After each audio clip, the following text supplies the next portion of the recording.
ابن आदम चैनल के मुअज़्ज़ज़ दोस्तों, अस्सलामु अलैकुम वरहमतुल्लाहि वबरकातुहू। रमज़ानुल मुबारक सन 2023 तेजी के साथ अपने इख्तिताम की जानिब गामज़न है। दुनिया भर में 15 रोजे गुजरने के बाद मुसलमान ईद की तैयारियां शुरू कर देते हैं। वैसे तो ईद की तैयारियां रमजान के आगाज से ही शुरू हो जाती हैं, क्योंकि अक्सर लोग रमजान के आखिरी दिनों में रश की वजह से पहल ईद की तैयारियां करने को तरजीह देते हैं, ताकि फिर तसल्ली के साथ रमजानुल मुबारक के मामूलात जारी रख सकें। इब्न आदम चैनल के मुअज़्ज़ज़ दोस्तों, इस बार पाकिस्तान में रमजान का आगाज सऊदी अरब और मुत्तहिदा अरब अमारात के साथ ही हुआ था, इसलिए कभी इम्कान है कि ईद भी इन ममालिक में एक ही दिन होगी।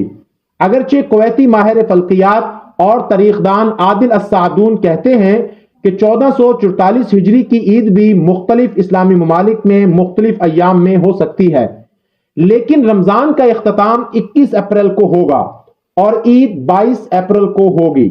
चांद नजर आने के बारे में आदिल अस्सादून का कहना है कि 20 अप्रैल 2023 को चांद सूरज के साथ मिल जाएगा और इसी वक्त चांद ग्रहण भी होगा, जो अरब खित्ते में तो दिखाई नहीं देगा लेकिन दिगर ममालिक में दिखाई दे सकता है।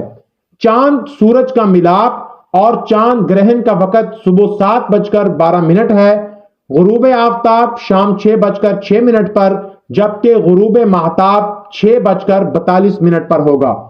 इस वक्त चांद की उम्र 11 घंटे और 6 मिनट होगी, जबकि चांद दिखाई देने के लिए कम से कम 19 घंटे गुजरना जरूरी है। इसलिए चांद की उम्र पूरी न होने की वजह से अरब ममालिक हत्ता के मोरितानिया में भी 29 रमजान को चांद नजर नहीं आएगा, ना खुली आंख से और ना ही दूरबीन से। इसलिए इस साल ज्यादातर इस्लामी ममालिक में ईद 22 अप्रैल बरोज हफ्ता को होगी। दोस्तान अजीज, अगर अरब ममालिक में चांद की उम्र 11 घंटे और 6 मिनट है, तो याद रखें पाकिस्तान में चांद की उम्र इससे भी कम, तकरीबन 10 घंटे होगी। पाकिस्तान में तो चांद के नजर आने के कोई इम्कान नहीं है, लिहाजा पाकिस्तान में भी ईद 22 अप्रैल बरोज हफ्ता को होगी। इब्न आदम चैनल के मुअज़्ज़ज़ दोस्तों, आपने अभी तक अगर हमारा चैनल सब्सक्राइब नहीं किया तो इब्न आदम चैनल को सब्सक्राइब करके हमारी हौसला अफजाई करें, ताकि ऐसी इस्लामी मालूमाती और मुनफरद वीडियो आप तक पहुंचती रहें।